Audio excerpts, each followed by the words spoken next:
তৃণমূল সাংসদ ও অভিনেতা দেবের প্রোডাকশনে প্রজাপতি সিনেমাতে দেব ও মিঠুন চক্রবর্তী একই সঙ্গে অভিনয় করে।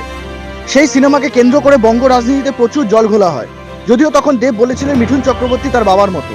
সোমবার বারাসাত জেলা শাসক দপ্তরে ব্যারাকপুর কেন্দ্রের তৃণমূল প্রার্থী পার্থ ভৌমিক মনোনয়ন দাখিল করতে আসলে তার সঙ্গে আসেন ব্যারাকপুরের বিধায়ক তথা চিত্র পরিচালক রাজ চক্রবর্তী। সেখানে রাজ চক্রবর্তীকে প্রশ্ন করা হয় মিঠুন চক্রবর্তীকে তিনি কি চোখে দেখেন। তার উত্তরে রাজ চক্রবর্তী বলেন, মিঠুন চক্রবর্তী আমাদের রেসপেক্টেবল অবভিয়াসলি একজন মানুষ।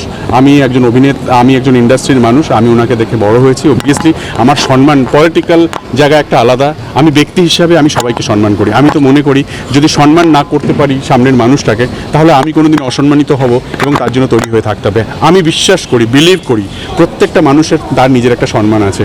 আমি তার সম্মান হনন করার কোনো জায়গায় আমি পলিটিক্যালি ঝগড়া করতে পারি, পলিটিক্যালি আইডিওলজিক্যালি আমি তার সঙ্গে মতবিরোধ হতে পারে, আমার সব কিছু হতে পারে, আমি বিশ্বাস করি সেটা একটা আলাদা জায়গা। কিন্তু আমার প্রফেশনাল জায়গা, আমার ব্যক্তিগত ভালো লাগা খারাপ লাগা সেটা আমার থাকতেই পারে।